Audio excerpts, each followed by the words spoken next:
At 1:15, there'll be a briefing here by the Special Rapporteur on Violence Against Women and Girls, and that is Special Rapporteur Reem Al-Salam. Then later today, Ambassador Samuel Moncada, of the Permanent Representative of Venezuela to the United Nations, will speak to you at the Security Council stakeout. This is following the Security Council's meeting on threats to international peace and security. Our Assistant Secretary General for Latin America and Europe, Miroslav Jenča, will brief on behalf of the Secretariat. And then on Tuesday next week, we expect to have Roberto Benes, UNICEF's Regional Director for Latin America and the Caribbean. He will join us from Haiti. We had scheduled that for yesterday, but it was overtaken by events, as you know. I have a statement on the 2025 Nobel Peace Prize. The Secretary General congratulates Maria Corina Machado on being awarded the 2025 Nobel Peace Prize. He notes that for decades, Ms. Machado has been a champion of democracy and a voice of unity in her country of Venezuela. The Secretary General says that in its statement, the Nobel Committee reminded us that the tools for democracy are the tools for peace. He says that at a time when democracy and the rule of law are under threat globally, today's prize is a tribute to all those working to safeguard civil and political rights around the world, and a stirring reminder of the resilience and the power of the democratic spirit. That statement is being shared with you. Turning to the situation in the Gaza Strip, our colleagues in the Office for the Coordination of Humanitarian Affairs tell us the announcement of a ceasefire has generated a new hope for relief at last. Today, within minutes of the announcement by Israeli authorities that the ceasefire had taken effect at noon local time, thousands of people resumed movement north, mainly on foot, but also in vehicles and animal-drawn carts. Some of the people who've already managed to reach Gaza City reported that they arrived back to find their homes had sustained further damage. We and our partners are ready to scale up the humanitarian response immediately. And as you heard yesterday, in order to deliver on this plan, we need the opening of additional crossings, safe movement for aid workers and all other civilians, the unrestricted entry of goods, of visas for staff, and space for ourselves and our NGO partners to operate in line with humanitarian principles. After 2 years of war, the rehabilitation of infrastructure is urgently needed to enable recovery.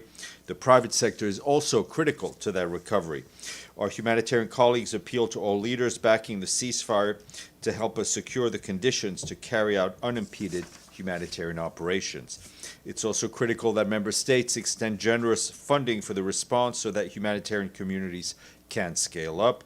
And just to update you on some of the work that our teams were able to carry out yesterday, in Gaza, they deployed an ambulance and helped prepare low-lying areas for the winter, as well as collected fuel, medical items, and other critical supplies from the Karim Abu Salam crossing, where they also offloaded incoming supplies to replenish stocks that will enter in the coming days. And moving to the Lebanon-Israel area, our peacekeepers along the Blue Line report that Israeli Defense Forces' military presence and activities in the area operations is continuing. On Thursday, the peacekeepers observed the Israeli forces open heavy machine gun fire towards north near Sarda in Sector East. Also, UNIFIL reports that IDF soldiers and vehicles pointed again green lasers towards UNIFIL personnel at one of our positions in Sector East. The day before, an Israeli soldier aimed his rifle at UN personnel near Marwahin in Sector West. Once again, our peacekeeping colleagues reiterate that these acts of interference and intimidation must end. Meanwhile, a UNIFIL patrol on Wednesday discovered the remains of an unauthorized ammunition depot containing ammunition, including a mortar shell, in Sector East. That was reported to the Lebanese Armed Forces, as we always do. The mission continues to support capacity building of the Lebanese Armed Forces, including by conducting a deck landing exercise on Wednesday with the Lebanese Air Force with aboard a maritime task force vessel. This week, UNIFIL also conducted coordinated combat engineering training activities with personnel from the Lebanese Armed Forces. Turning to Ukraine, and I can tell you that the Secretary General condemns the overnight drone and missile attacks by the Russian Federation, which allegedly targeted Ukraine's critical civilian and energy infrastructure, and also reported led to civilian casualties, including the death of a child, as well as injuries to others. The attacks also reportedly caused widespread disruption of power and water supplies across several regions, including Kyiv, and that impacted millions of people at the onset of winter. Attacks against civilians and civilian infrastructure, wherever they occur, are prohibited under international law, and they must cease immediately. The Secretary General reiterates his urgent call for a full, immediate, and unconditional ceasefire in Ukraine, paving the way towards a just, comprehensive, and sustainable peace in line with the UN Charter, international law, and relevant UN resolutions. Meanwhile, our colleagues from the Office of the Coordination of Humanitarian Affairs tell us that our humanitarian partners rapidly mobilized and provided shelter material, hygiene kits, food, hot meals, and psychosocial support in Odessa, Zaporizhzhia, and Cherkasy region, while also registering families for cash assistance. Meanwhile, evacuations from frontline areas continue. Over the past day, 300 people, including more than 70 children, were evacuated from the Donetsk region amidst deteriorating security conditions. Earlier this week, the humanitarian coordinator for Ukraine, Matthias Schmale, together with representatives of OCHA, UNICEF, and Ukraine Humanitarian Fund, visited the region to discuss key issues with local authorities and partners. These, of course, included preparation for the oncoming winter season, evacuation of civilians, and the needs of displaced people, protection and uninterrupted operations of critical civilian infrastructure. Thank you. Trip announcement. Our Deputy Secretary General, as you know, is currently in South Africa to prepare to participate in the Drakensberg Inclusive Growth Forum and meet with senior government officials and key stakeholders there. She'll then continue on to Beijing to attend the Global Leaders Meeting on Women at the invitation of the government of China. The meeting forms part of the global commemoration of Beijing Plus 30, marking 30 years since the Fourth World Conference on Women, which adopted the Beijing Declaration and Platform of Action, which, as you all know, was a landmark agreement for advancing gender equity and women's empowerment. While in Beijing, she will also meet with senior Chinese government officials. After this, she will travel to Brasilia to attend the PrEP meeting for COP, otherwise known as pre-COP, and that is in advance of the 30th COP, which will take place also in Brazil. The pre-COP will take place on October 14th, and while there, Ms. Mohammed will meet with heads of delegations of the negotiating parties and senior Brazilian officials to encourage countries to submit ambitious, nationally determined contributions to discuss the preparations for COP30 and strengthen cooperation within the UN on climate action. She will be back in New York on October 15th.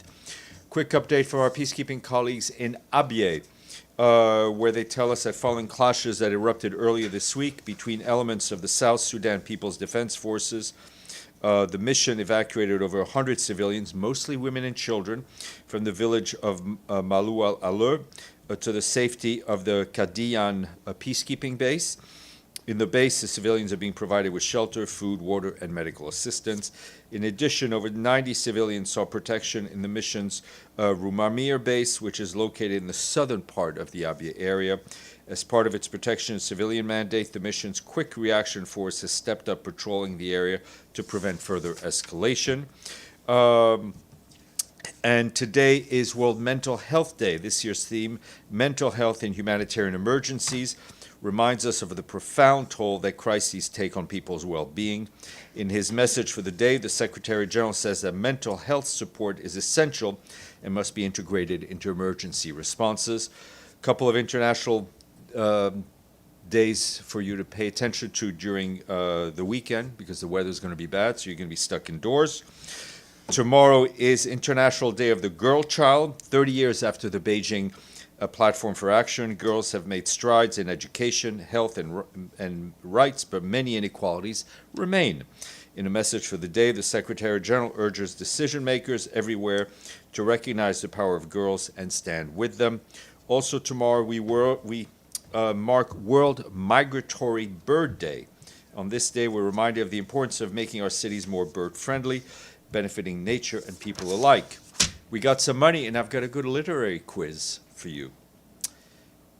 Scottish author Robert Louis Stevenson, author of Treasure Island, lived on this island nation from 1890 to his death in 1894. And the capital city of this country hosts the Robert Louis Stevenson Museum. Come on. Which ocean? It's Samoa. And so we thank our friends in Abyei for their full payment to the regular budget. We now have 140, and we really, really appreciate them. Edie. Thank you, Steph. Could we get an idea of how many trucks the UN has been able to get in yesterday and today?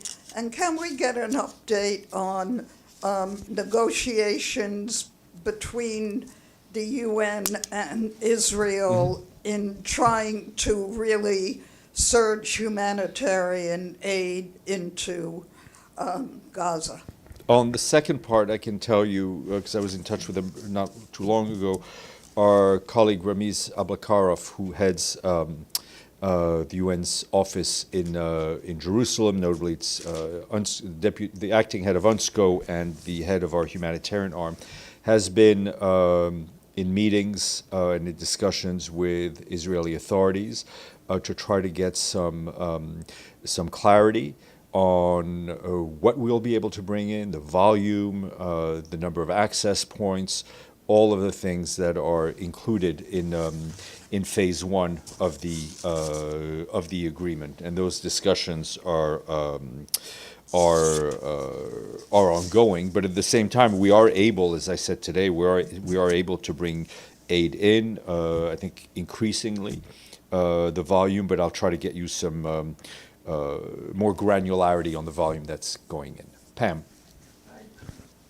Just to follow up on Edie's question, is there any clarity on how the UN will be able to deliver this, and if the GHF is still there, and what if your standards have been met in terms of delivering the aid? Well, I mean, we meet our standards in the way we work. I'm not aware of any discussion regarding the Gaza Humanitarian Foundation, but you'd have to talk to them. As you know, we've not been involved with them at all.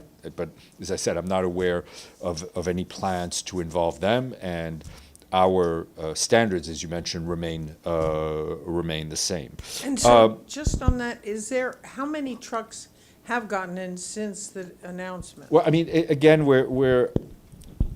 I like to talk about trucks. I think trucks it's a good metric, but it's not, it gets a little confusing because it's not one-to-one trucks. As you know, we need to load and offload, but I will try to get you some metric that's usable. I also, and going back to what the discussions Edie was talking about, I can tell you that also the Secretary General has spoken today to the Prime Minister of Qatar, to the President of Egypt, to the King of Jordan, in separate phone calls to discuss, obviously, the situation on the ground, the implementation of the peace plan, and we, in those discussions, reiterated, the Secretary General reiterated the UN's full support to the implementation, and particularly the mobilization of our full capacity in terms of humanitarian aid delivery. Deji, and then I'll come to you. According to your answer, according to?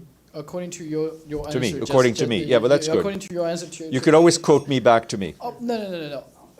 Is this right that so far the humanitarian delivery has not been changed that much since the deal? Look, there's been progressively, I think, over the last few weeks, there's been more aid coming in. What has changed dramatically yesterday to today is the fact that the guns appear to have been silenced, right? So it's the first thing is that it's safer for people to operate.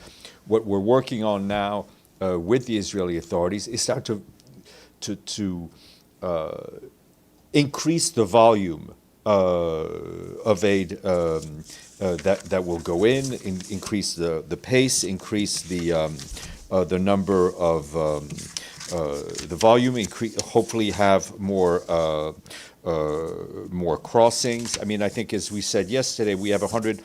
This is not trucks, but metric tons. We have 170,000 metric tons of supplies, including food and medicine, that have all been cleared, and with much more in the pipeline. But that's pending because you're still waiting for the confirmation from the It's Israeli. listen. I mean, no one understands the urgency, operational urgency, more than us. I mean, of course, I would say that being said, the Palestinian people who need that aid understand it more than we do. But we're very aware of the urgency. So we're working through the system. We're trying to push. We're trying to get all of that aid that's in the pipeline and that's ready to go in. Today, the Houthis, they also made a statement suggesting that they are, to many people's understanding, they're going to halt their attack on Israel because of the ceasefire deal. What is any comments from the Well, I mean, Secretary I think any halt, any halt in those types of attacks that we've seen by the Houthis would be welcomed. Okay, sorry, Ahmed and then Evelyn. Thank you, Steph. A couple of follow-ups. Why did the Secretary General did not initiate a call with President Trump to congratulate him over the ceasefire agreement? Yep. He spoke to the Qataris, to the Egyptians, probably the Turks, but not to President Trump. This is one. Number two, with regard to the aid delivery in Gaza, you mentioned that the system in place still back to the old system where trucks cross from Egypt into Gaza. Well, right now they're mostly the UN trucks are crossing through Karim Abu Salam. Yeah, but we very much hope that all of the crossings, including Rafah, will be open to humanitarian aid and private sector. But is there a talk between the UN and the Israeli government to simplify the process? Is that to allow the trucks to move to the destination directly? We're trying to create. We're working with our Israeli counterparts to have a system that makes it easier and faster to get humanitarian aid in. But as I said repeatedly here, the keys to the crossings are not in the pockets of UN officials, right? Finally, as we are observing the International Mental Health Day, and I asked about that yesterday as well, is the Secretary General realize the magnitude of the mental health crisis in Gaza for the civilian population has been going for 2 years? Children, women, men, I mean, seniors. You asked a question yesterday. As I said to you yesterday, of course we understand it. And we've been trying to provide mental health support throughout this conflict, even at the worst of times, and especially at the worst of times, with very limited capacity. But humanitarian aid for us also includes mental health support. Any plans to expand on the providing of mental health services? We are trying to get as many of our people in, and we're trying to get as much goods in. Evelyn. You didn't answer the question of President Trump phone call. When there are more phone calls, I will let you know. But I can tell you that yesterday, the Secretary General had a message passed of congratulations passed through the U.S. mission. Evelyn, and then Linda. Sorry.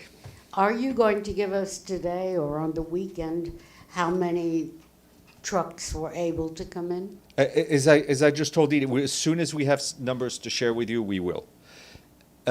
Evelyn, then Alex. Linda, then Alex. Thank you, Steph. I'm one step behind always.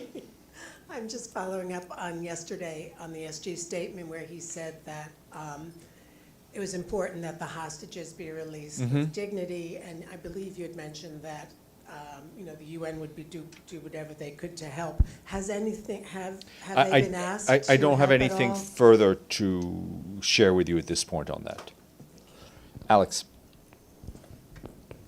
Thanks, Steph. A quick follow-up on the Secretary General's message to President Trump. Is it the same message you're talking about yesterday, or it's another one? No. So let's be clear. I had said that a few days, I shared with you yesterday the information that a few days ago he had written a letter. Okay, that was before the peace plan. The information I'm sharing with you today is that yesterday he asked the U.S. mission through Ambassador Waltz to pass on a message of congratulations to the president. What was the response? What the response? I would hope it's thank you. I don't know. I haven't seen the response. So President Trump didn't respond. No, I haven't. Listen, I don't mean to make light of it. I don't know what the response is. Okay. All right. Anyone online? Okay. Yes, Pam. Then we'll.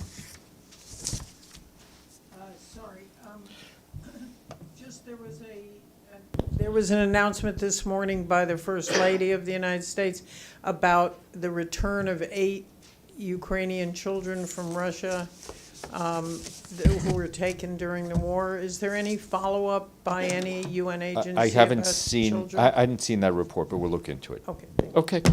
Thank you all. Enjoy. It's Friday today, no? Praise be. Yeah.